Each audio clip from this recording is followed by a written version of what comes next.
Donc on va entamer cette table ronde. Donc c'est une table ronde sur l'évolution du premier cycle et son évaluation. Alors, la partie évaluation, le HRS est très intéressé. La partie organisation du premier cycle, c'est à mon avis une des plus grandes révolutions actuelles de l'enseignement dans le supérieur, puisque à partir des lois, la loi ORE sur la réussite étudiante et puis la loi sur choisir son avenir professionnel, bouleverse l'arrêté aussi de juillet 2018, bouleverse un peu, et même beaucoup, la manière d'organiser le premier cycle. Et donc on est vraiment dans un dispositif qui évolue très très vite. Et l'objet de cette table ronde, c'est un peu de faire un point d'étape sur cette évolution, essayer peut-être de faire émerger quelques idées générales sur l'organisation, quelques idées générales sur l'évaluation, parce que, voilà, à l'instant T, ce sont des sujets qui nous préoccupent vraiment beaucoup, et la difficulté de mettre en place des processus d'évaluation est réelle. C'est assez long de mettre en place un tel processus, et donc il faut qu'on avance assez vite si on veut que dans les quelques années qui viennent, cette révolution soit concrète. Donc les deux lois que j'ai citées déjà sur la loi orientation et réussite des étudiants et choisir son avenir professionnel, c'est vraiment des lois qui changent fondamentalement l'objectif du premier cycle, puisqu'il s'agit d'avoir un accueil rénové des étudiants après le bac. Vous connaissez tous Parcoursup, mais c'est que une sorte de partie immergée de l'iceberg. Vous connaissez aussi sûrement, vous avez entendu parler de l'aspect personnalisation des parcours, donc avec dans la structure même du premier cycle des expérimentations qui se mettent en place dans à peu près toutes les directions et qui changent un peu la donne et qui entraînent beaucoup de réflexions. Vous avez aussi quelques appels de l'État sur les nouveaux cursus à l'université qui changent la donne, qui encore une fois favorisent les expérimentations. Vous avez les dispositifs d'innovation pédagogique, on va dire ça, le terme est très général, mais qui aussi changent la manière d'aborder ce premier cycle. Et puis, certaines universités, à l'occasion des ordonnances, se restructurent. Et souvent, cette restructuration, ce rapprochement, ces établissements expérimentaux, souvent dans ces établissements expérimentaux, il y a un aspect structurel sur le premier cycle, une organisation particulière du premier cycle, avec une autonomie grande du premier cycle dans la structure de l'établissement. Et donc, toutes ces choses-là posent beaucoup de questions dans les établissements et posent beaucoup de questions au HRS. Il n'y a que 4 panélistes, puisque je vous ai dit, Caroline ne peut pas participer aujourd'hui, elle est souffrante. Mais nous avons des gens tout à fait passionnants à écouter autour de cette table. Ils se présenteront à l'occasion. Vous avez Guillaume Gelé, Rodolphe Dahl, Madame qui vient alors je vais essayer de ne pas me tromper, des hautes études spécialisées de Suisse occidentale, c'est ça? Haute école spécialisée de Suisse occidentale. Voilà, c'est ça. Et vous avez Isabelle qui vient nous parler plus d'innovation pédagogique. Mais avant d'entamer cette table ronde, je voudrais faire un petit retour bilan sur le travail du HRS. Simplement quelques chiffres qui illustrent ce que nous faisons actuellement. Sur ces 3 dernières années, en termes de premier cycle, nous avons évalué 1600 formations, les 3 dernières années. 600 licences généralistes et 700 licences et 900 licences pro. En général, il y a beaucoup plus de licences pro que de licences généralistes, puisqu'elles sont plus ciblées. C'est important, mais même si on veut parler en général du premier cycle, nous ne faisons pas tout, puisque bien évidemment, il y a les DUT qui font aussi partie du premier cycle, il y a les diplômes d'établissement qui sont de plus en plus nombreux et qui s'appelleront peut-être dans l'avenir des bachelors. Donc voilà, c'est beaucoup de choses. C'est beaucoup de choses. Par ailleurs, en parlant un peu du 2e et 3e cycle, nous faisons dans le même temps, dans ces 3 dernières années, nous avons fait 1250 mentions de master et 175 écoles doctorales. Alors je dois vous dire que c'est épuisant. Cathy, ce matin, elle a parlé de rythme effréné de l'évaluation. Ben là, c'est dire c'est un rythme effréné. C'est même très effrayant. S'ajoute à ça les formations de santé maintenant, s'ajoute à ça les écoles d'art. Donc effectivement, même si bien évidemment le travail que nous faisons est intéressant et intéresse en premier lieu les établissements et les porteurs de formation, il y a quand même une question à se poser sur la granularité et sur le travail demandé aux établissements par rapport au travail que nous aussi nous faisons. À titre d'exemple, je donne toujours que dans mon université, l'université de Lille, pour la dernière vague d'évaluation, nous avons demandé pour les formations, donc licence et licence pro, à peu près 10 000 pages de papier à l'établissement. Et nous avons sorti 1000 pages de papier de rapport d'évaluation. Je ne sais pas si vous imaginez le travail que ça représente, mais ça fait pour les établissements un travail assez important. Un retour d'évaluation aussi très important et donc peut-être très difficile à synthétiser. Ça diffuse dans les formations, donc c'est sûrement intéressant au niveau formation. Mais bon, voilà, ça pose quand même des questions. Et on reviendra dans le débat sur justement comment ça pourrait éventuellement évoluer. Un petit mot sur comment nous travaillons. Je reprends aussi les mots de Cathy. Il y a un moment, notre travail depuis 10 ans, puisque je suis là depuis 10 ans, ça fait peut-être un peu long, mais voilà, je suis là depuis 10 ans, nous avons beaucoup travaillé sur l'auto-évaluation, sur la culture de l'auto-évaluation, sur les dispositifs de qualité, sur l'assurance qualité. L'assurance qualité, Cathy, dans nos documents, c'est très présent. Tu disais que c'était peu présent, mais c'est assez présent. Et nous avons passé des années à essayer d'expliquer aux formations et peut-être aussi aux établissements ce qu'on attendait par assurance qualité, c'est-à-dire l'évaluation pour nous des dispositifs mis en place dans les formations pour assurer une certaine qualité, et cela au bénéfice des étudiants. Donc il s'agit quand même de quelque chose qui a mis du temps à passer dans les esprits, parce que vous avez bien compris, je viens de le dire, on oublie dans ce type d'évaluation tous les aspects disciplinaires. La qualité, c'est général, c'est vrai dans toutes les formations, qu'elles soient de licence pro, licence, même master. Il s'agit d'évaluer les dispositifs de qualité. Donc nous avons travaillé sur cette démarche, pas toujours très comprise, parce que, encore une fois, les gens sont attachés à leur discipline. Mais bon, nous avons travaillé sur cette démarche. Et je peux dire, enfin, on va faire, je vais me flatter un peu. Je pense qu'effectivement, ça a fonctionné.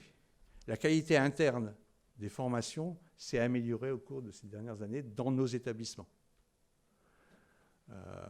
Les gens réfléchissent un peu plus, les établissements coordonnent, font de l'auto-évaluation, travaillent sur les objectifs des formations, travaillent sur les champs de formation. C'est un dispositif qui a été mis en place aussi par le HRS, sur donc la mutualisation, la coordination des choses.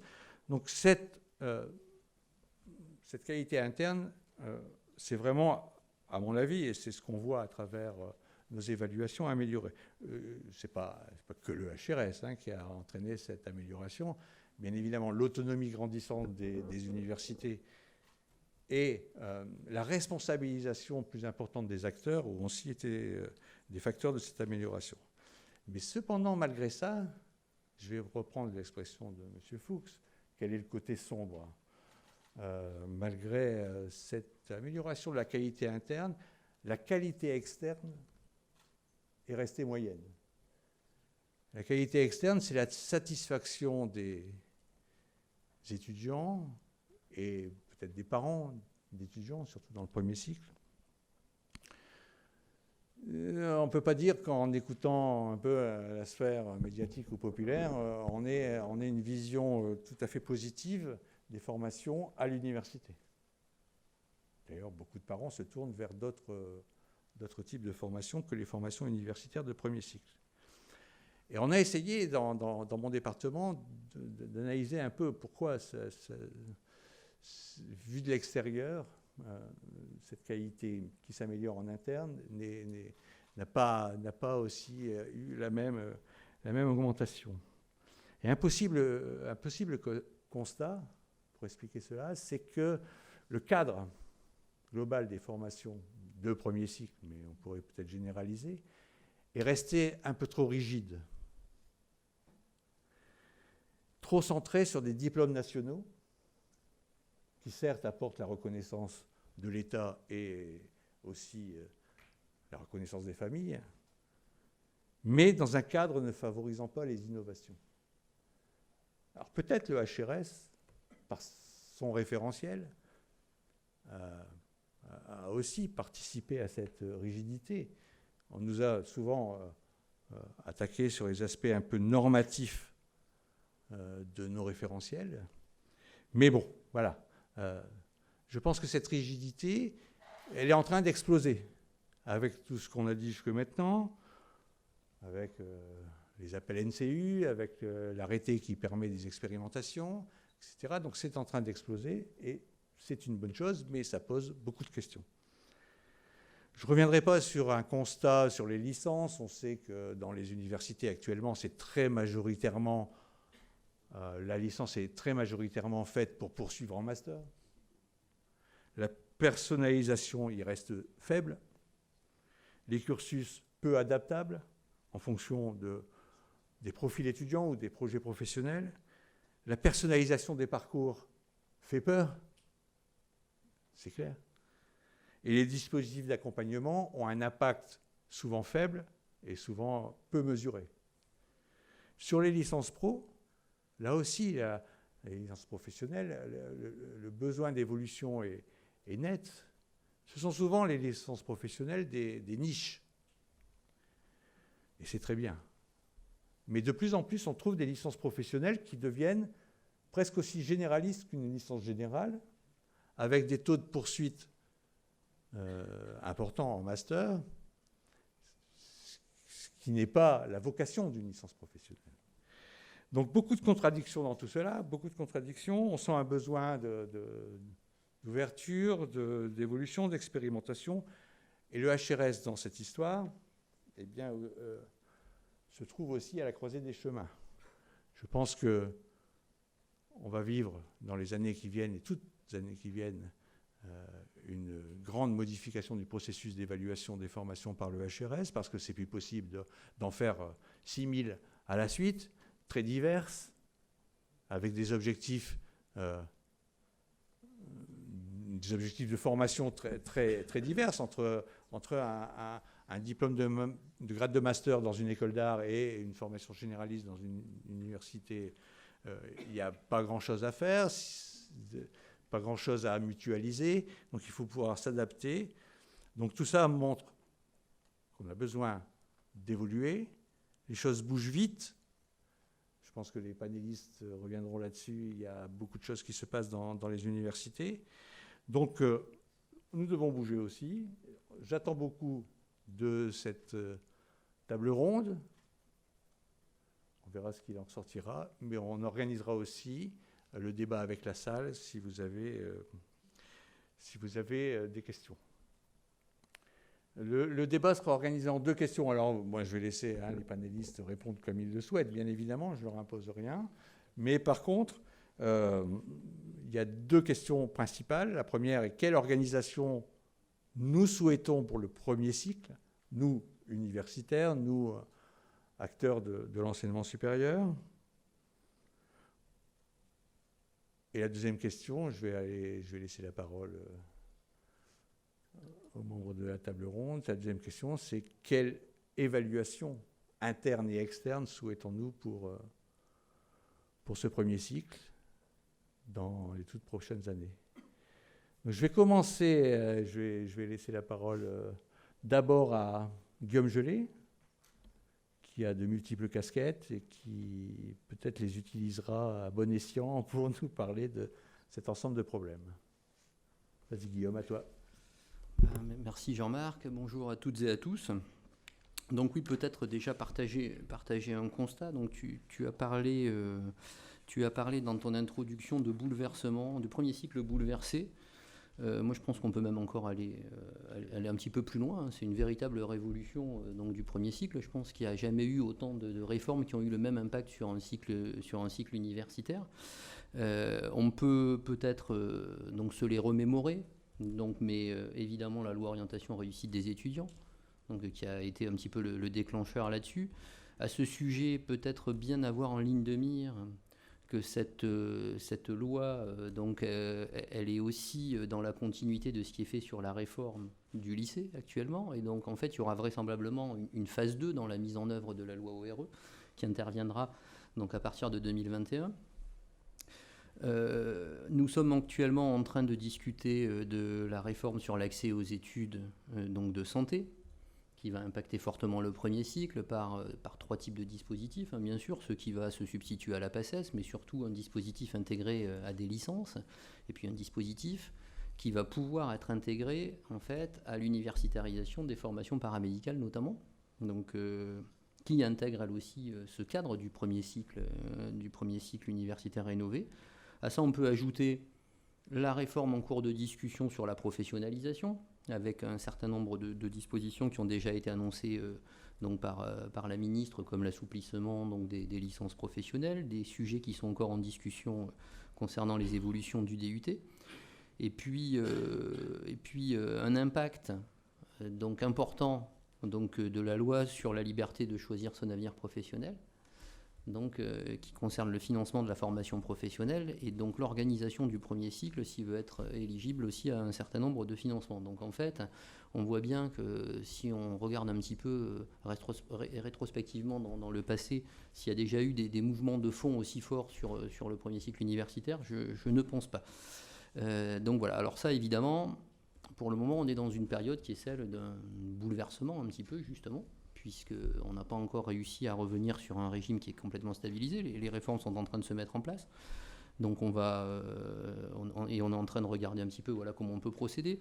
Peut-être dire qu'effectivement, les choses vont vite en matière de texte, mais qu'en matière de mise en œuvre donc dans les établissements, c'est quand même un petit peu plus long également. Il faut avoir ce souci aussi de bien regarder donc le calendrier. On pourra revenir là-dessus, peut-être sur ce qui concerne l'évaluation, mais voilà, les modalités de mise en œuvre sont parfois un petit peu plus complexes que ce que l'on avait pu imaginer quand on discute aussi de ces textes. Et ce qu'on peut voir aussi, c'est que dans nos établissements, les choses ne se font pas de façon homogène. Je pense que donc pour tous ceux qui travaillent dans une université ou un établissement d'enseignement supérieur, on voit bien en fait que la mise en œuvre de ces réformes donc, se fait d'abord, on va dire, dans certaines filières qui sont un petit peu plus...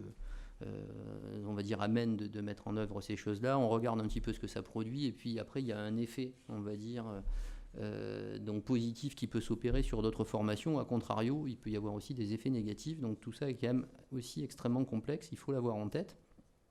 Mais on est bien sur une révolution de ce premier cycle universitaire. Alors, peut-être avec un petit peu de recul maintenant par rapport à 2017, en termes d'organisation, alors on peut parler de l'organisation des établissements, mais on peut aussi parler peut-être de l'organisation globale, des cadrages globaux sur ce premier cycle universitaire. Et c'est vrai qu'une question qu'on aurait pu se poser, c'est n'aurait-on pas pu aborder cette question-là par le grade de licence, plutôt que par les différents diplômes qui amènent donc à ce grade de licence?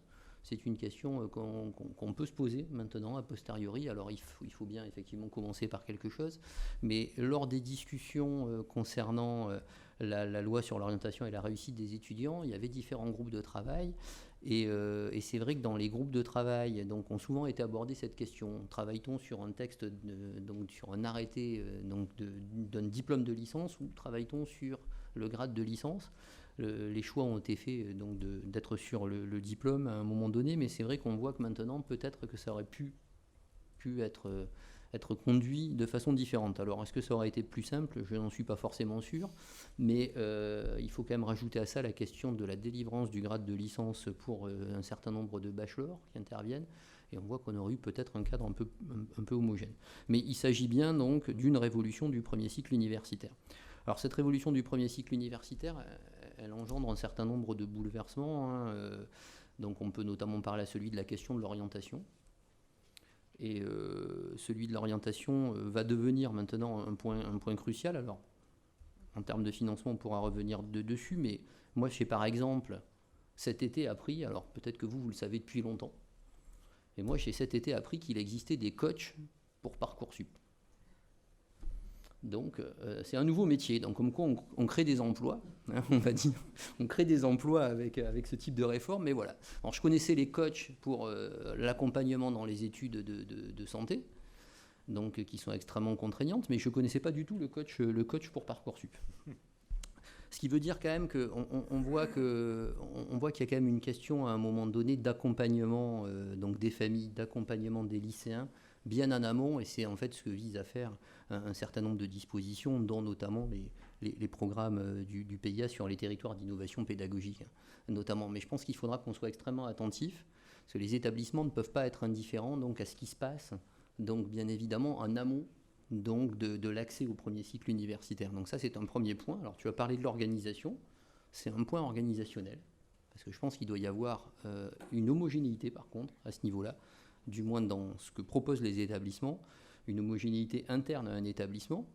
Et puis après, en termes d'aménagement du territoire, je pense qu'il doit y avoir aussi donc, un certain nombre de grands principes qui doivent s'opérer pour garantir donc, à nos étudiants un cadre qui est un cadre de premier cycle universitaire suffisamment homogène. Alors après, l'impact que ça a sur l'organisation de nos établissements au niveau de la mise en place des formations, il est difficile à mesurer aujourd'hui.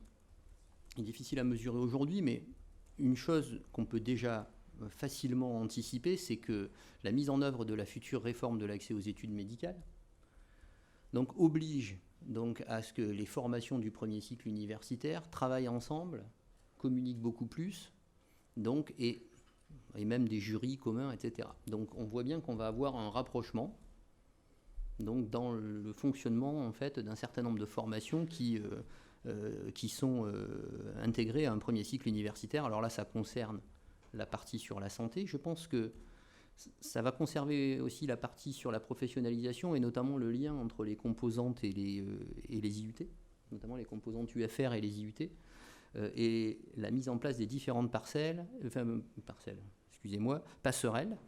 différentes passerelles entre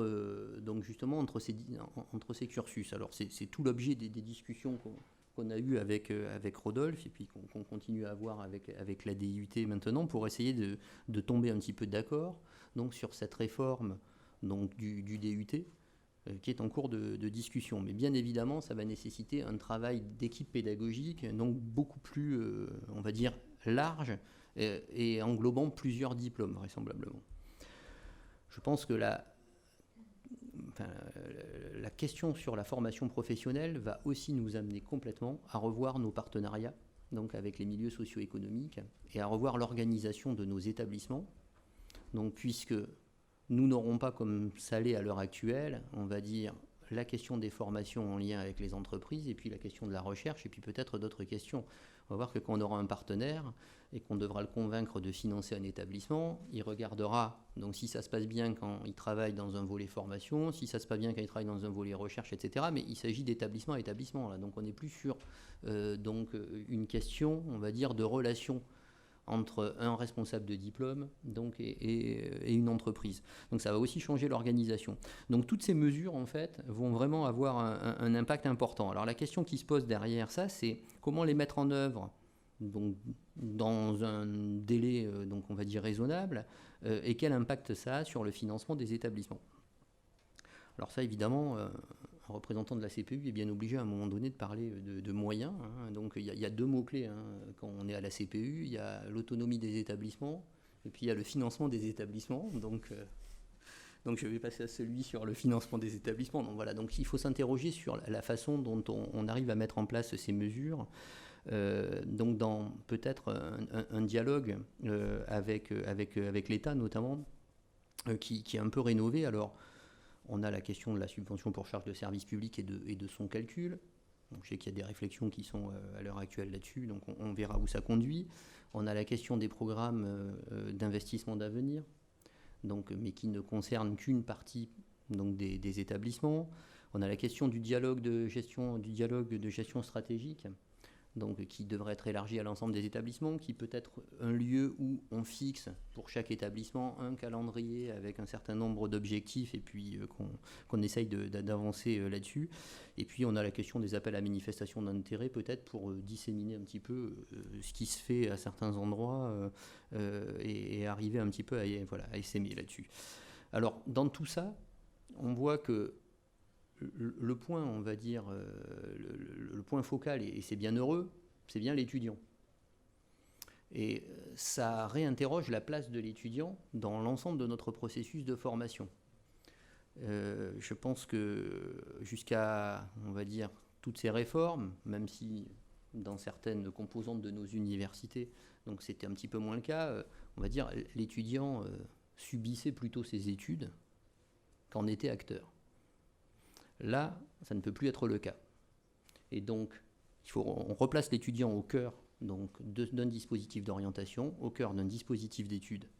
Donc, ça nécessite réellement de construire avec lui une relation nouvelle, celle d'être à l'écoute et celle de conseiller.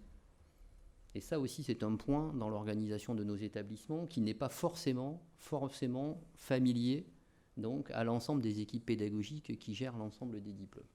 Donc on est bien là-dessus, dans une organisation aussi où nos établissements doivent se saisir de cette question et doivent arriver donc à repositionner l'étudiant au cœur de la stratégie de formation. Donc voilà un petit peu pour quelques éléments de réflexion. Ça va forcément avoir un impact sur l'évaluation. C'est la deuxième partie de notre débat, donc, oui. Cher Jean-Marc, mais on voit que c'est une question qui est complètement ouverte, puisque en individualisant complètement le parcours de formation. Donc, par rapport à un étudiant qui, en plus, arrivera dans ses études donc universitaires avec des profils qui sont beaucoup plus variés que c'est le cas actuellement, on voit bien qu'il va falloir qu'on regarde un petit peu comment on évalue cette progression de l'étudiant, cette réussite de l'étudiant, et peut-être même qu'on redéfinisse ce qu'est la réussite d'un étudiant. En tout cas, sûrement pas une licence en 3 ans, donc, ou un DUT en 2 ans, ou autre chose. Oui, on reviendra peut-être sur l'aspect évaluation un peu plus tard, en particulier sur les indicateurs de mesure de réussite dans le cadre du premier cycle, parce que bon, voilà, c'est les grandes questions qui sont posées actuellement. Tout le monde réfléchit un peu dans son coin, et il serait bon de mettre en avant une synergie nouvelle. On va passer la parole à Rodolphe, qui va donner l'équivalent, mais le point de vue des formations professionnelles, finalement, ou des cursus professionnalisants. Et je te laisse la parole, Rodolphe. Oui, merci Jean-Marc, bonjour à toutes et à tous. Oui, alors je serai plus modeste, je donnerai plutôt le point de vue des IUT. Je ne m'arrogerai pas la légitimité que je n'ai pas. Peut-être pour commencer, je voudrais finalement mettre en évidence, et à rebrousse-poil de ce que tu as dit, l'importance des diplômes nationaux pour la lisibilité auprès du monde socio-économique. Je crois que disposer de diplômes nationaux, de diplômes forts, appuyés sur un référentiel commun bien défini, mais aussi ancrés dans des réalités territoriales diverses, dispersées, extrêmement, je dirais, modulées d'un territoire à l'autre, doit être une force. Une force d'abord, je l'ai dit, pour l'environnement socio-économique, une force aussi dans la lisibilité auprès des jeunes et auprès des familles. Et il me semble qu'il ne s'agit pas de penser le diplôme national comme un élément de rigidité, mais plutôt de le penser comme quelque chose qui permet finalement une structuration et une lisibilité de l'ensemble de l'offre, ce qui impose en revanche sans doute d'évaluer le diplôme national différemment. C'est-à-dire qu'aujourd'hui, on évalue beaucoup en se centrant sur la question du comment. Comment mettons en œuvre? Comment fait-on? Et il me semble qu'il faudrait évaluer sans doute beaucoup plus en ouvrant l'évaluation autour d'objectifs en sortie, de réponses à un cahier des charges d'ensemble et mesurer finalement quelque chose qui est de l'ordre d'un écart entre une donnée d'entrée et une donnée de sortie. Et je crois que c'est pour moi le point le plus nodal de cette réflexion-là, beaucoup plus que la question en elle-même du diplôme. Il me semble que cette question du diplôme national, elle a en outre comme avantage de garantir une forme d'équité et d'égalité sur le territoire. Et c'est d'autant plus important aujourd'hui que les établissements expérimentaux vont, et ça a été dit ce matin d'ailleurs de manière très pertinente par les intervenants de la première table ronde, les territoires vont se spécialiser. Donc comment, pour le premier cycle, garantit-on un accès à l'enseignement supérieur de manière équitable et égalitaire? C'est une vraie problématique, une vraie question. On en parlait tout à l'heure avec Madame avant cette première table ronde. Et c'est d'autant plus important que la culture de la mobilité, au niveau du premier cycle, n'est pas ancrée. Et elle l'est d'autant moins lorsque les familles sont modestes. Donc cette problématique-là est très grande. Je vais vous donner juste un tout petit exemple. Je suis directeur de l'IUT de Nantes. Évidemment, l'université de Nantes, elle intervient sur le département de la Loire-Atlantique, mais aussi sur la Vendée, puisqu'il n'y a pas d'université en propre dans le département de la Vendée. Eh bien, faites venir un Vendéen à l'université de Nantes, je ne parle pas de l'IUT, à l'université de Nantes, dans le cadre du premier cycle, ça n'est absolument pas une évidence. Donc la chose qui rend aujourd'hui finalement attractive notre université sur notre territoire, c'est aussi qu'elle dispose de diplômes nationaux qui sont forts, qui sont ancrés territorialement et qui du coup sont attractifs et qui évitent que tous les jeunes qui sont en Vendée aillent dans des BTS ou dans des écoles privées de l'enseignement supérieur privé. En fait, peut-être pour le dire autrement et plus brutalement, il me semble que le système d'enseignement supérieur ne peut être construit seulement sur un flux d'entrée dès lors qu'il est professionnalisant et qu'il a la volonté d'insérer des diplômés. Il doit, me semble-t-il, se construire finalement sur les exigences attendues en sortie, les exigences en matière de compétences à destination de l'insertion professionnelle. Alors la question de la réussite, c'est évidemment un enjeu. Ça n'est pas une façon, quand je dis ça, de négliger la question de la réussite, mais c'est plutôt de dire que la réussite est un enjeu qui s'inscrit dans une logique de lien formation, recherche, innovation, dont l'insertion professionnelle est au centre. Et de considérer finalement que ces questions de formation professionnalisante s'inscrivent dans des logiques de développement économique qui nécessitent de ne pas construire le premier cycle dans une logique de hiérarchie de filière, contrairement peut-être à l'enseignement secondaire, mais plutôt dans une capacité à développer des projets personnels et professionnels des étudiants qui pourront évoluer au fur et à mesure du temps dans une dynamique qui leur seront propres. Ce qui, évidemment, a aussi pour bénéfice et pour effet de limiter les concurrences internes et de travailler plutôt sur des complémentarités dans une logique de passerelle, de diversification de parcours, qui s'inscrit d'ailleurs complètement, me semble-t-il, en continuité avec la réforme du baccalauréat qui va privilégier justement une certaine forme, je dirais, de personnalisation déjà des parcours et des projets. Donc pour moi, la réussite étudiante, en fait, elle est à construire dans une perspective de progressivité pour l'étudiant, d'individualisation des parcours, appuyée sur une structuration en bloc de compétences, avec une façon de concilier à la fois les exigences de sortie avec les données d'entrée, c'est-à-dire les attendus. Et le travail de la pédagogie, c'est de mesurer finalement les écarts entre ces données d'entrée et ces données de sortie, ou ces attendus en sortie, et de faire en sorte que le processus de formation soit un processus à forte valeur ajoutée. Je reprends peut-être des éléments qui sont un peu plus typés, vous me pardonnerez, du vocabulaire pour le coup de l'assurance qualité, pour faire référence à la première table ronde de ce matin, mais il se trouve que j'enseigne dans un département qualité logistique industrielle, donc voilà. Évidemment, ça laisse des traces de temps en temps, même si au départ, je suis plutôt formé en communication. Du coup, l'autre contrainte à laquelle il faut se heurter assez rapidement, c'est de savoir, mais ça a été un peu dit avec un vocabulaire plus approprié à cette assemblée, que je vais reformuler de manière plus brutale encore, la question est de savoir quel est notre client. Si je veux parler justement dans une logique d'assurance qualité avec un système de management par la qualité. Et notre client, moi je répondrais assez spontanément, on fait ce petit exercice en ce moment à l'IUT, je suis en plein dedans, on a fait notre première séance la semaine dernière pour lancer une démarche qualité, j'y reviendrai tout à l'heure, et la question de savoir quel est notre client nous a beaucoup occupés. Et assez spontanément, je répondrai ce qui a été répondu ce matin, et c'est ce qu'on a répondu aussi collectivement, c'est la société. Mais une fois qu'on a dit ça, ça nécessite sans doute d'approfondir un peu et de creuser. Il y a bien sûr dans la société sans doute l'étudiant, il y a sans doute l'environnement économique, il y a sans doute les familles, Et puis, on peut comme ça décliner un peu et voir comment chacun de nos processus support et chacun de nos processus principaux viennent finalement servir cette logique de, je dirais, de finalité dirigée vers la société. En somme, le processus de formation, c'est pour moi celui qui doit faire en sorte de faire évoluer la donnée d'entrée vers une donnée de sortie en s'appuyant sur une approche qui est une approche pédagogique. Alors pour les IUT, par la technologie, dans une logique lien formation, recherche, innovation, au cœur des territoires, avec le maximum de valeur ajoutée pour construire de la compétence durable et transposable. Sur la deuxième question que tu évoquais, vraiment liée à l'évaluation, la première chose que j'avais envie de mentionner, en fait, je voulais porter 4 messages. Le premier, c'est de dire... on reviendra peut-être sur... Tu veux... Eh ben alors, je m'arrête là. Voilà, on reviendra peut-être sur l'aspect évaluation Okay. Dans un deuxième tour de table.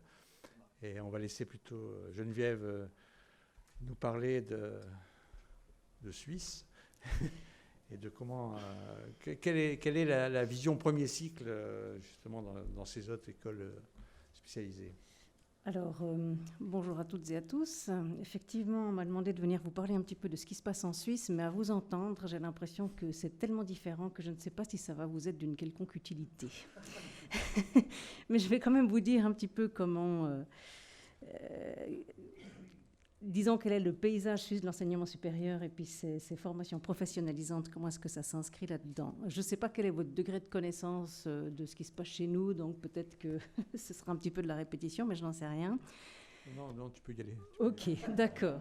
Nous avons donc, je remonte quand même un petit peu en arrière, dès la fin de l'école obligatoire, hein, donc dès que les jeunes ont vers les 13 ans, 14 ans, quelque chose comme ça, ils choisissent une voie.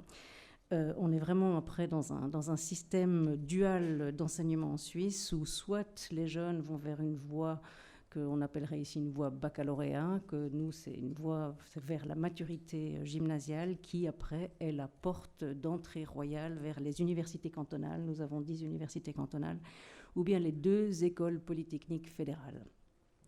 Ou alors le jeune ou la jeune choisit plutôt d'aller vers une voie d'apprentissage qui va l'amener pendant quelques années à apprendre un métier quel qu'il soit, hein, dans les services ou n'importe quoi, les travaux manuels, peu importe, l'apprentissage pour après soit continuer une vie professionnelle dans son métier qu'il aura appris ou qu'elle aura appris, ou alors récupérer, si la personne le veut, ce qui serait l'équivalent un petit peu de votre bac pro, donc un diplôme de maturité professionnelle, comme on appelle ça chez nous, qui du coup alors ouvre la voie royale vers les hautes écoles spécialisées, qui sont donc des universités de sciences appliquées, qui sont du même niveau universitaire, si vous voulez, que les universités et les écoles polytechniques fédérales. Donc c'est dans le même paquet, c'est pas moins bien, c'est simplement différent. Et puis qui peuvent comme ça avoir une carrière aussi de se former en bachelor, donc premier cycle ou bien deuxième cycle. Et si ces personnes veulent après faire un doctorat, c'est possible, mais alors pas dans les HES, hautes écoles spécialisées, il faudra aller dans les universités ou bien les écoles polytechniques fédérales. Ce qui est important de savoir, c'est qu'en Suisse, il y a environ, alors c'est un peu à la louche, mais 70% des jeunes qui choisissent la voie de l'apprentissage. Donc c'est vraiment une voie qui est extrêmement valorisée. C'est pas du tout comme dans d'autres pays, puis là je peux citer mon pays d'origine, la Belgique, où quand on fait un apprentissage, c'est qu'on n'est pas capable de faire autre chose. Enfin, il y a une approche visant une vision très négative de cette voie d'apprentissage. C'est pas du tout le cas en Suisse, c'est extrêmement valorisé. Donc voilà. Donc il y a 30% des jeunes qui vont vers la voie bac et 70% des jeunes qui vont vers la voie de l'apprentissage. Ce qui est important de savoir, c'est qu'il y a toujours des passerelles, il y a toujours moyen de repasser d'un système à l'autre. Donc ça veut dire que quand on fait un choix vers 12, 13, 14 ans, on n'est pas coincé dans ce choix. Puis ça, c'est aussi très important de le savoir aussi pour les jeunes. Donc les hautes écoles spécialisées font partie du paysage suisse de l'enseignement supérieur, comme les autres établissements d'enseignement supérieur. Elle délivre donc des bachelors, donc premier cycle, des masters. Dans la haute école spécialisée de Suisse occidentale, dont je suis la vice-présidente, nous avons 45 bachelors et 22 masters. Mais nous avons 91% des étudiants en bachelor et seulement 9% des étudiants en master. Donc on offre vraiment le bachelor et le master consécutifs pour les étudiants qui le veulent, mais c'est vraiment une formation bachelor professionnalisante parce qu'après 3 ans d'études, ils ont fini et ils vont sur le marché du travail. Il y a environ 10% des étudiants diplômés en bachelor qui décident de continuer en master, soit tout de suite, soit quelques années après, parce qu'ils décident d'abord d'aller de travailler, etc. Donc ça, c'est vraiment aussi important de le savoir. Ces HES, donc haute école spécialisée, sont, comme je l'ai déjà dit, sont dans le paysage suisse de l'enseignement supérieur, mais ont un profil très différent, non seulement parce que les étudiants qui arrivent, donc les candidats, viennent du monde déjà professionnel, puisqu'ils ont fait un apprentissage, et bien sûr aussi les professeurs doivent avoir un pied dans le monde professionnel.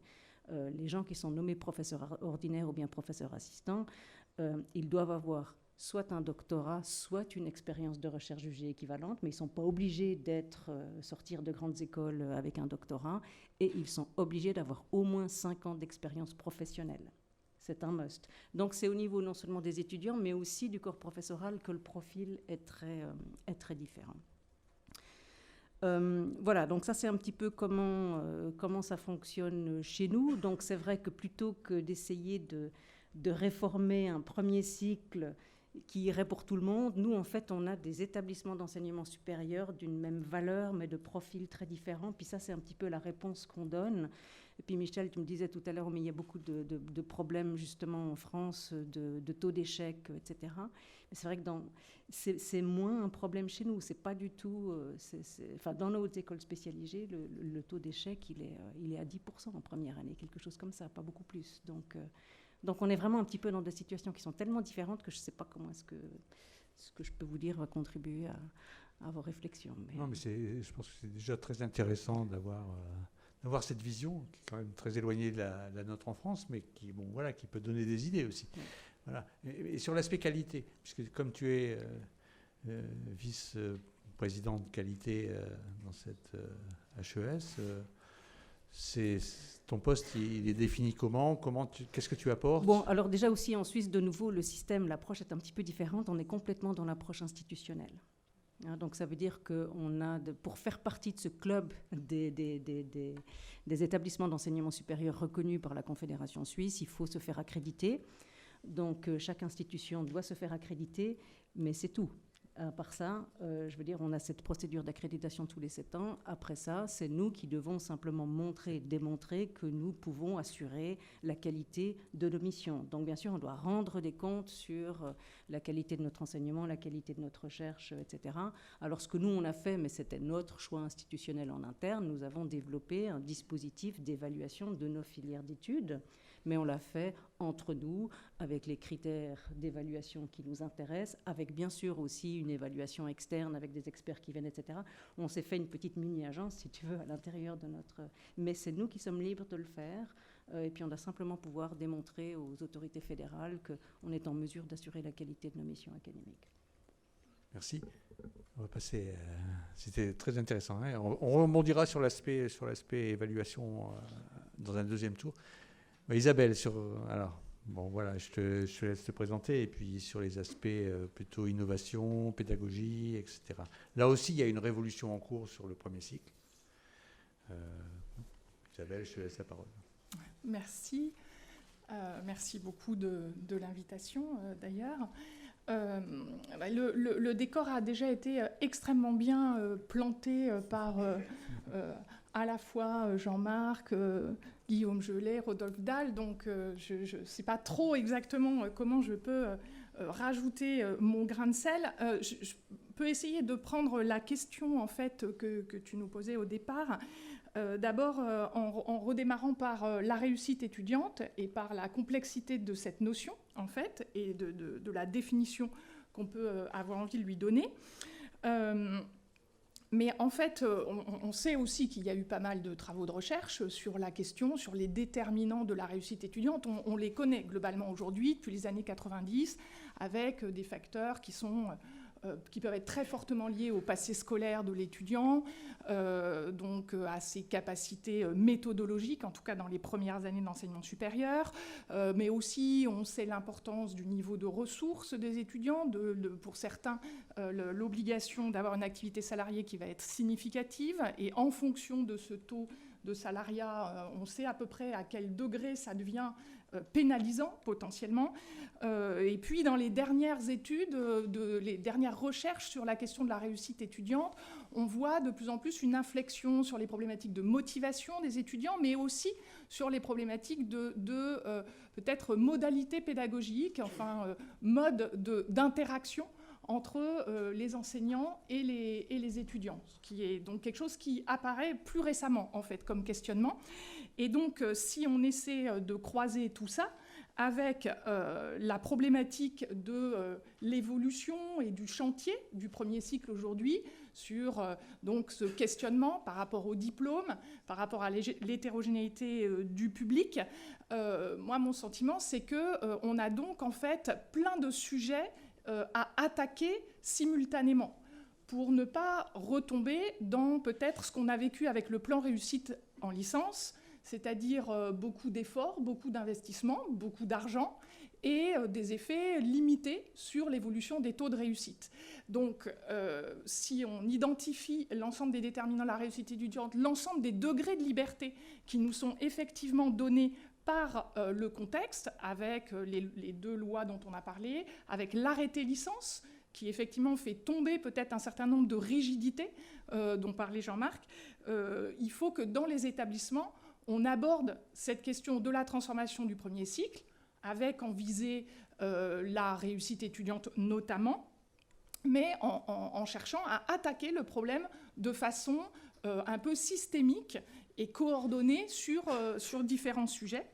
Donc ça rend les choses peut-être encore plus compliquées. Il y a évidemment là-dedans une part pédagogique importante et une part des innovations pédagogiques, des changements de modalités pédagogiques qui peut jouer un rôle et qui peut essayer de répondre à la problématique de la modularité des formations, donc de s'appuyer sur une construction des formations qui permettent de viser des compétences bien identifiées, mais qui en même temps permettent de construire des passerelles entre diplômes.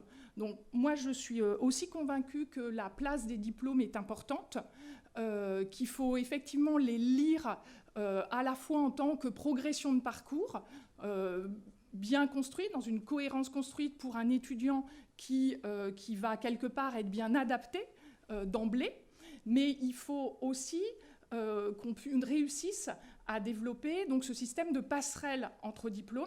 Et donc, nécessairement, il faut qu'on le pense en même temps qu'on pense les diplômes eux-mêmes. Sinon, les passerelles ne sont que des choses qu'on rajoute.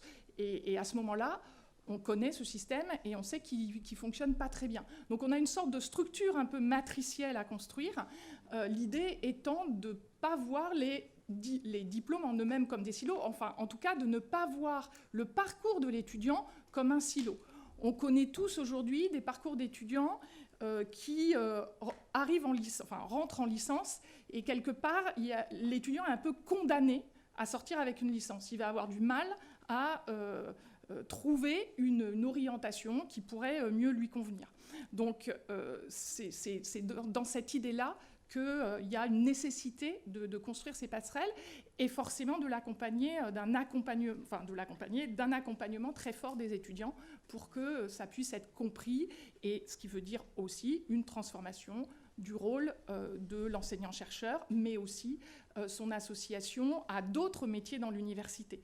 Donc c'est placer la pédagogie en très forte interaction avec tous les métiers de l'orientation, de l'insertion professionnelle, avec les ingénieurs pédagogiques, dans l'aspect évolution des pratiques, avec la notion de formation et de développement professionnel des enseignants et des enseignants-chercheurs eux-mêmes.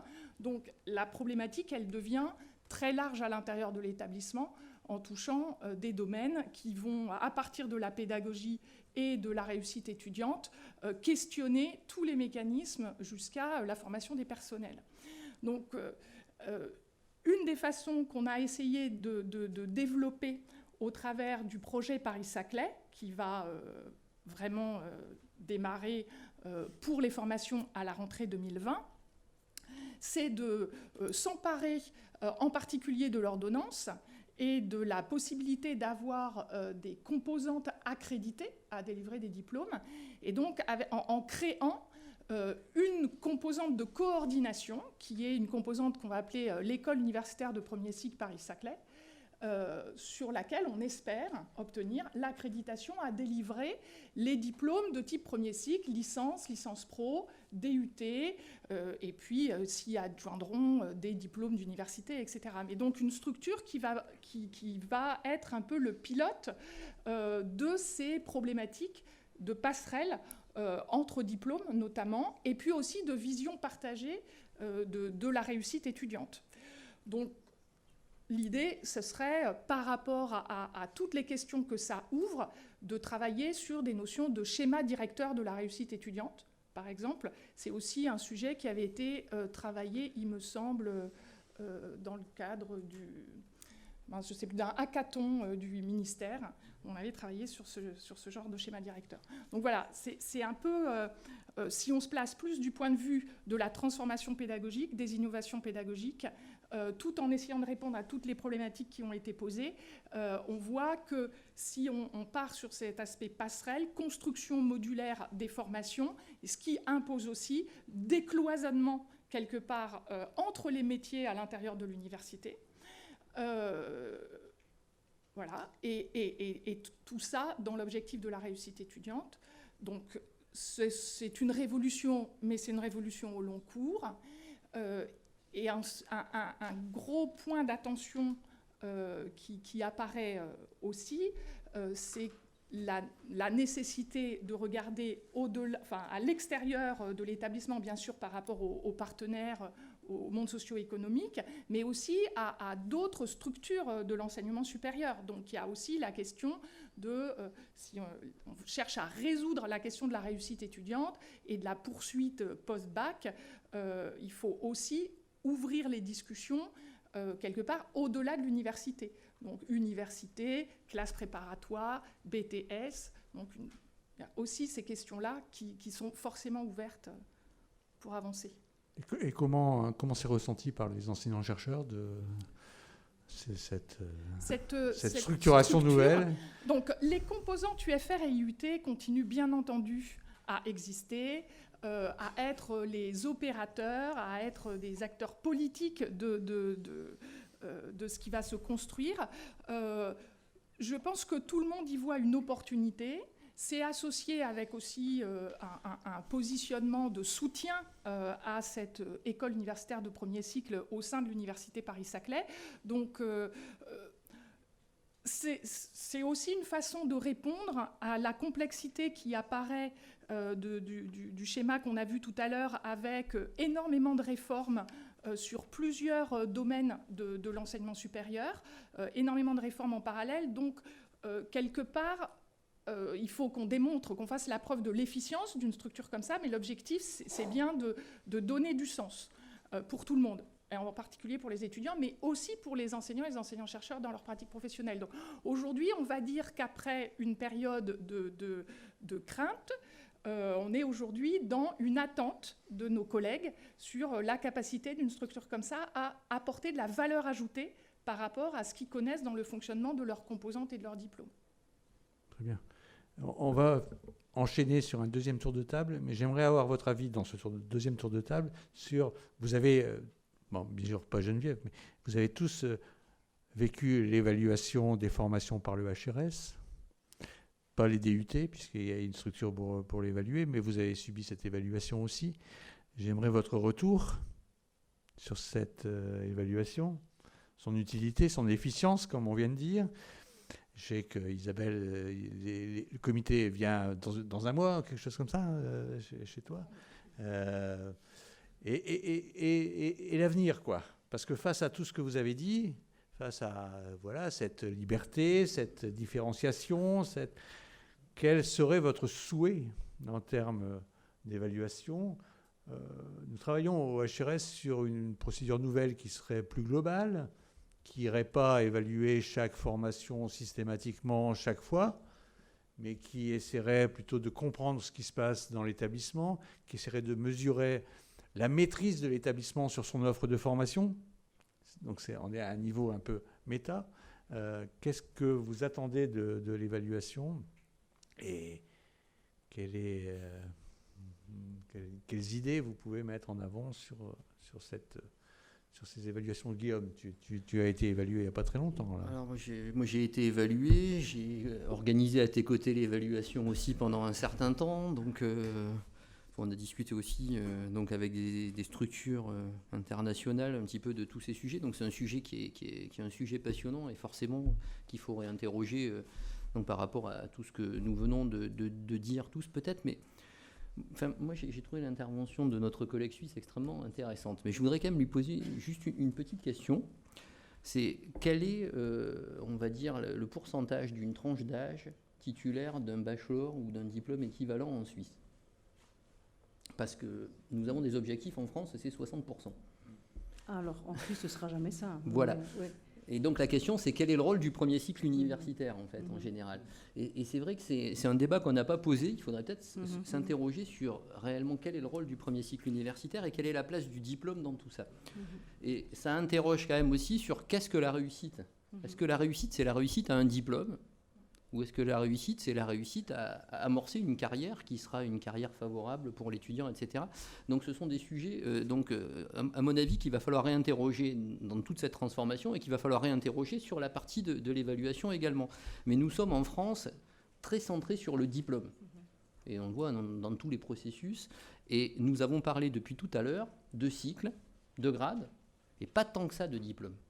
Donc on est en train quand même d'être face à, on va dire, à un moment donné, une transformation qui met peut-être le diplôme plus en second plan. Si on veut que des passerelles s'opèrent, il faudra sûrement que ça soit le cas. Un président d'université, dans l'exercice classique des recours que l'on reçoit en début d'année, est tout le temps en train d'essayer de faire comprendre que des ECTS acquis dans tel établissement, etc., doivent avoir la même valeur. Mais les passerelles entre un DUT, par exemple, et un cursus de licence sont loin d'être satisfaisantes, puisque nous avons encore des étudiants titulaires d'un DUT qui sont réintégrés en deuxième année de licence, et peut-être même pire, puisque parfois on leur propose encore une première année. Voilà, donc ça existe encore dans les établissements. Et réciproquement.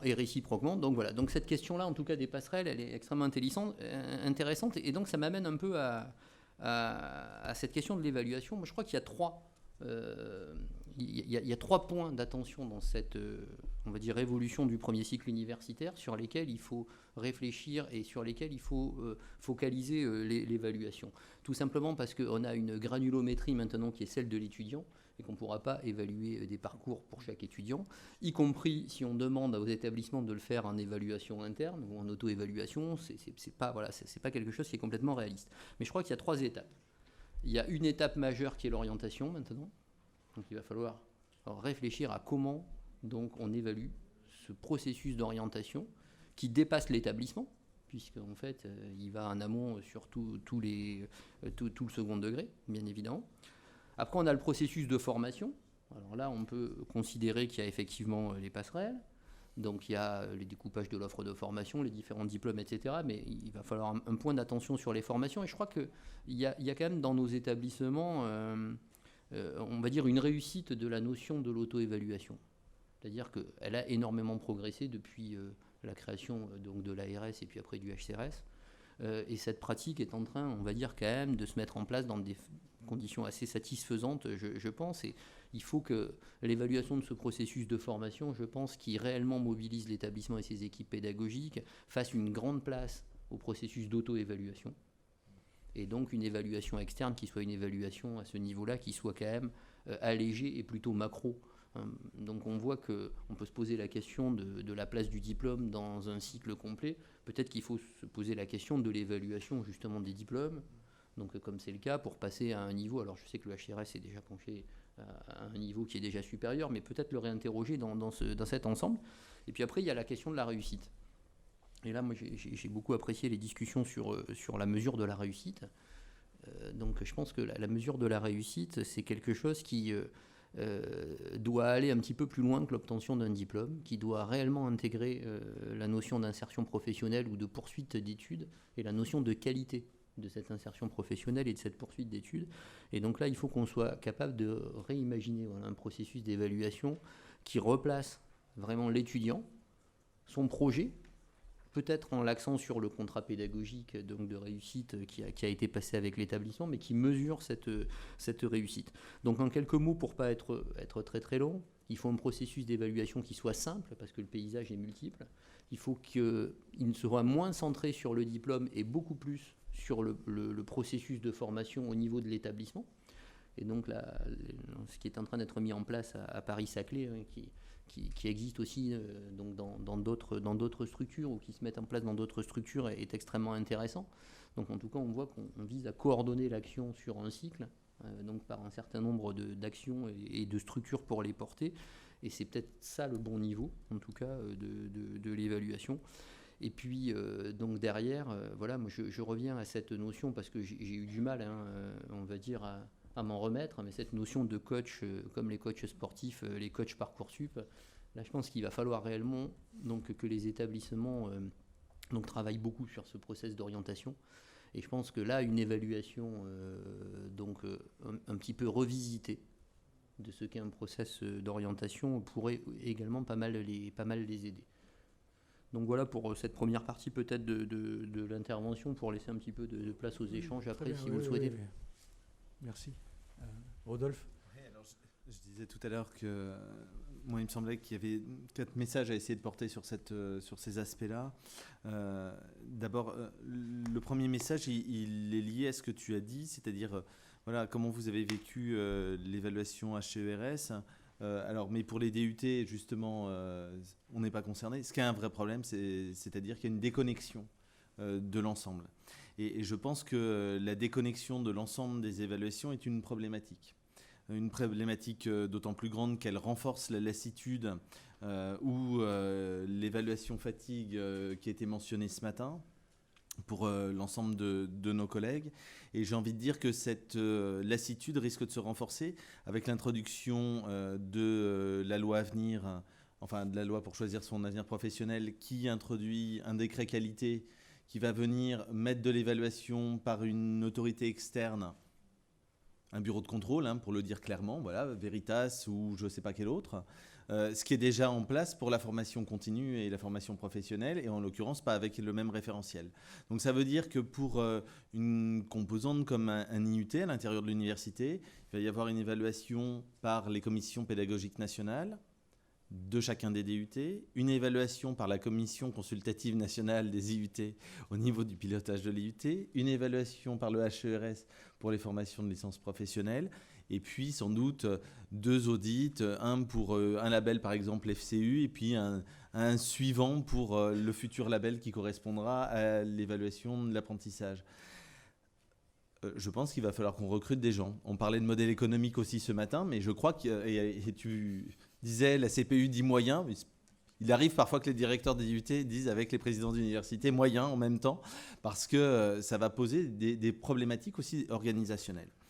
Alors, il me semble que ce qui serait vraiment intéressant, c'est que le HCERS travaille à des référentiels qui permettent de faire congruer un peu l'ensemble, de façon à ce qu'il y ait une économie, une efficience plus grande du système, et que nous puissions finalement, à l'atomisation globale à laquelle nous allons être confrontés, substituer une sorte d'approche un peu complète qui permette de structurer l'ensemble des démarches en interne et du coup d'avoir des référentiels un peu structurants qui ne peuvent pas être, simplement traités comme les champs de formation que tu mentionnais.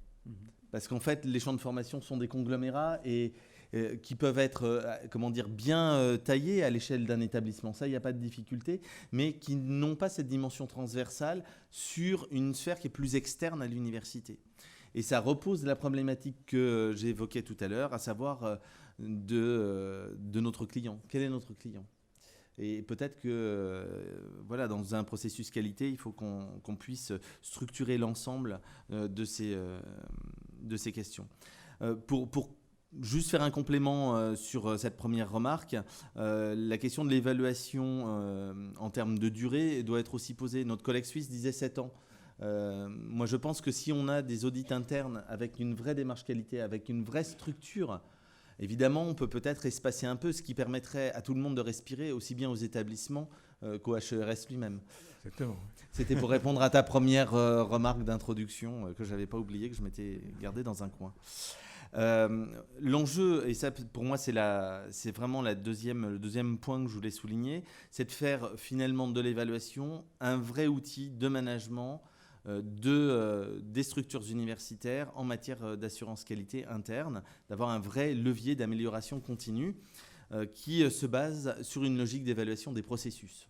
Je crois que c'est le seul moyen en fait de structurer, c'est d'avoir une approche processus. Sinon, on va atomiser complètement les choses. Et pour le garantir, ça nécessite du coup de disposer d'audits qui, à mon avis, ne peuvent pas être que des audits par le biais de dossiers, mais aussi par le biais véritablement de visites. Et la question effectivement de l'échelle ou du grain, pour reprendre la question que tu as posée, elle est fondamentale. Enfin, troisième et dernière remarque sur la diversité des profils des experts. En lisant le rapport d'activité du HERS qui nous était fourni dans le dossier, j'ai remarqué que dans les profils d'experts, il y avait 2,1% d'experts pour la vague D qui étaient des professionnels issus de l'environnement socio-économique, si j'ai bien lu le petit diagramme.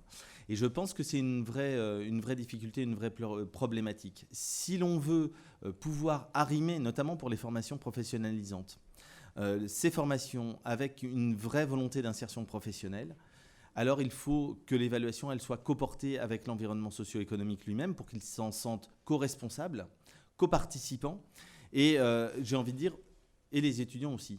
Parce que, évidemment, voilà, je crois que l'idéal, ce serait d'avoir finalement une sorte d'équilibrage un tiers. C'est très compliqué à mettre en place, je ne l'ignore pas, mais j'ai bien dit l'idéal. On a le droit d'être un peu dans l'utopie et de rêver ensemble, puisque vous nous avez proposé des perspectives ou demandé de nous projeter et d'aller vers des perspectives. Voilà. Mais il me semble que c'est absolument fondamental que ces experts de l'environnement socio-économique puissent être plus largement représentés de façon à ce qu'ils se sentent, encore une fois, co-porteurs de l'évaluation de nos établissements, ce qui est aussi, à terme, une façon de garantir qu'ils en soient des acteurs. Ils sont associés à l'auto-évaluation quand même. Oui, je suis d'accord. La difficulté d'avoir des représentants des milieux professionnels dans chaque comité d'experts, lorsqu'on fait 1000 évaluations par an, c'est un peu compliqué. Donc effectivement, il faut associer réforme des comités d'experts avec granularité qui soit acceptable par les différents partenaires. Geneviève, tu peux un peu préciser peut-être comment ça se passe dans ta maison Oui, en fait, j'avais peut-être envie d'aller un petit peu sur autre chose, mais c'est pas grave. Bon, comme vous l'avez vu chez nous, c'est vrai que la réussite des étudiants est moins une thématique que chez vous. Je dirais presque aussi que l'employabilité des étudiants, qui est quand même aussi quelque chose de fondamental, est pour le moment aussi moins peut-être en discussion que chez vous.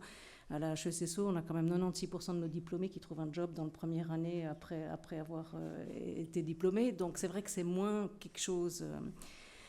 Du coup, moi, je plaide, mais évidemment, c'est en fonction de notre réalité à nous, qu'on n'est pas uniquement dans l'évaluation, mais on ne le fait pas encore. Donc, on a aussi encore beaucoup de choses à réfléchir, qu'on ne soit pas uniquement dans une approche utilitariste, j'ai envie de dire. Ce matin, je ne sais plus lequel des intervenants a parlé, c'était dans l'introduction c'est quand même, voilà, on forme, la mission de l'enseignement supérieur, c'est pas uniquement de former des jeunes qui vont trouver du job ou bien de faire avancer la recherche, c'est aussi de former des jeunes qui trouvent leur bonheur dans cette société, qui puissent faire avancer, voilà, qui sont citoyens, etc.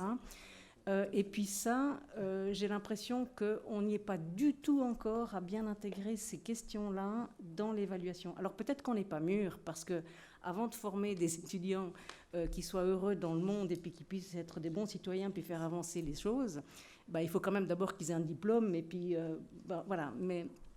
Mais il me semble que petit à petit, et puis on voit bien tout ce qui se passe aujourd'hui dans la société, ce ne serait pas inutile d'intégrer un petit peu plus ou bien de réfléchir un petit peu plus à la manière d'intégrer ça. On ne le fait pas encore, nous non plus. Nous non plus. Nous, ce qu'on fait, c'est simplement, on se pose la question, puis ça me vient quand même à une autre question que j'avais à vous entendre. La flexibilisation des parcours, c'est clair qu'on s'interroge aussi. Comment on va faire pour aller vers plus grande personnalisation, flexibilisation des parcours?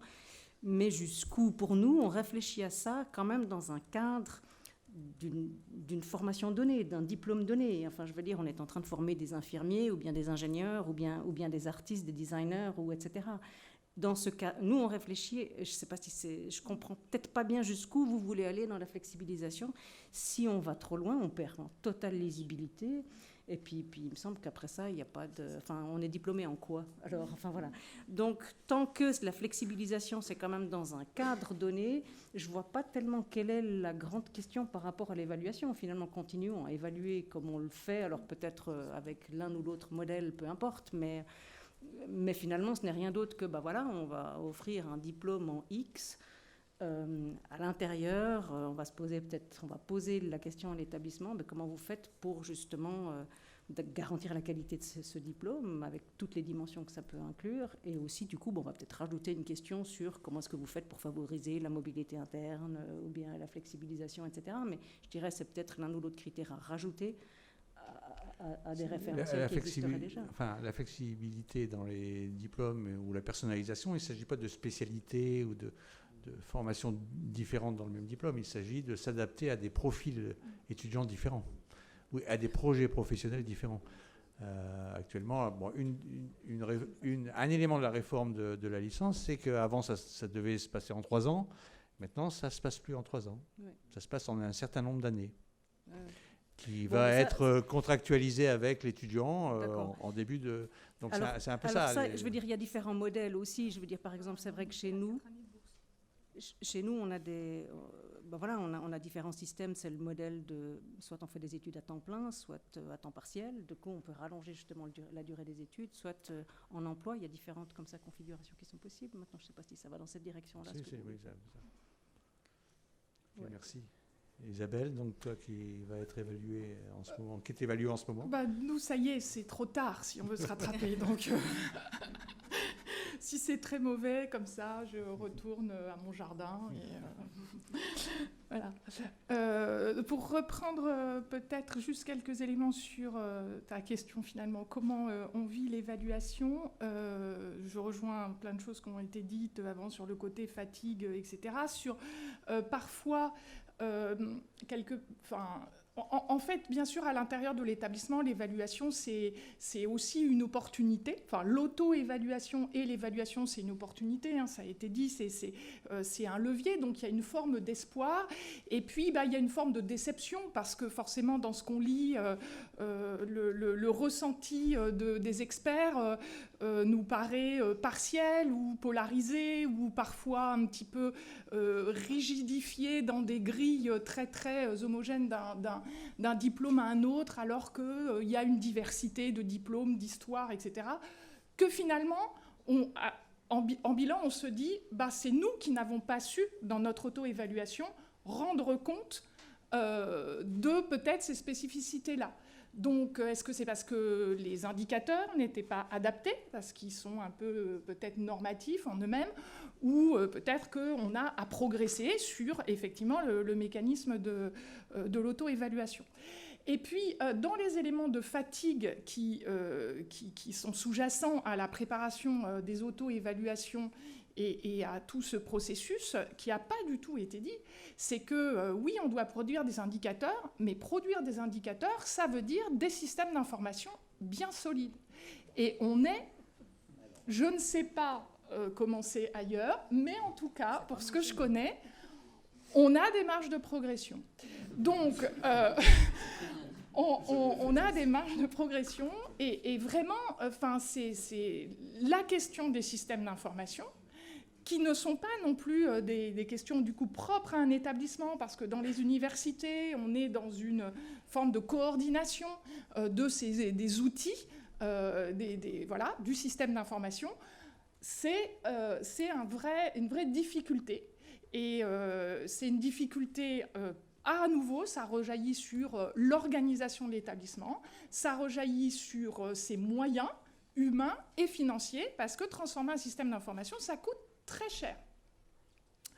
Voilà, donc je ne sais pas quoi en dire de plus, mais il faut le prendre en compte aussi pour une gouvernance dans la façon dont elle peut faire évoluer sa propre auto-évaluation et du coup dans les priorités de bien analyser où sont peut-être aujourd'hui les blocages, les freins, les manques dans son propre processus d'auto-évaluation. Sur le lien entre auto-évaluation, évaluation et premier cycle, toutes les transformations qui sont en cours font que les collègues sont mobilisés sur la réflexion sur les indicateurs de réussite, sur les dispositifs WICI. Quelque part, on peut aujourd'hui emmener les gens, à la fois les enseignants, à la fois les personnels d'orientation d'insertion pro, à la fois les ingénieurs pédagogiques, un ensemble de personnes, quelque part pour réfléchir à ces indicateurs. Donc, je pense que là, il y a une synergie à trouver dans les établissements. Entre les établissements, il y a un séminaire, et avec l'HCERS, évidemment. Et il y a un séminaire du ministère, là, début octobre, justement, sur la question des indicateurs de réussite. Donc, ça rejoint les remarques que vous faisiez, madame, sur la question de donner de l'autonomie aux établissements. Finalement, on a, dans cette phase de transformation, un sujet qui est vraiment riche autour de la réussite étudiante et du premier cycle en général et de son évolution. Donc si ça peut se faire dans ce cadre où on donne aussi de l'autonomie aux établissements pour construire leurs indicateurs et pour en profiter pour nourrir la question de la culture qualité et de l'amélioration continue. En même temps, ça permettrait d'avoir une bonne appropriation de ces sujets par les personnels eux-mêmes, en fait. Parce qu'aujourd'hui, parfois, c'est un peu vécu comme quelque chose de séparé. Donc voilà les points qui me semblaient ressortir. Je pense qu'on va passer à des questions avec la salle, mais Guillaume, tu voulais compléter sur un point, rapidement, mais j'adhère à tout ce qui a été dit, effectivement, cette question de culture qualité dans les établissements. Alors, peut-être qu'il faut aussi qu'on se saisisse du portage politique, d'un portage politique un peu plus fort dans les établissements. Et puis à la CPU, on est en train de s'en occuper en ce moment, donc ça va aussi venir. Mais oui, les universités ont bien sûr à développer ça. Il y a peu d'universités qui ont des vice-présidents en charge de la qualité, donc notamment, voilà, peut-être qu'un jour il existera, comme pour les réseaux des différents VP, un réseau des vice-présidents qualité. Ça pourra y contribuer. Non, la question, c'est l'évaluation. On voit bien que l'évaluation devient de plus en plus complexe. Mais elle est surtout très dépendante maintenant de l'établissement, de chaque établissement, avec la question des ordonnances et le design d'établissements donc, qui peuvent être très très différents. La question qui va se passer derrière, c'est quel sera le profil des experts. Et il y a une vraie réflexion sur qui peut être réellement expert donc, dans un processus qui est en train d'être transformé complètement à ce point. Et on voit bien que ce qui se passe déjà d'une vague à l'autre peut vraiment changer donc là-dessus, mais là on est vraiment dans un changement qui est vraiment important. Et cette question donc de la réussite de l'évaluation experte, de l'évaluation externe, elle sera quand même liée aussi à la qualité des experts qui vont produire cette évaluation. Et je pense que pour qu'elle soit réussie, il va falloir réellement donc choisir des experts qui sont capables d'appréhender ce processus dans sa complexité, c'est-à-dire toute filière confondue et tout type d'établissement confondu.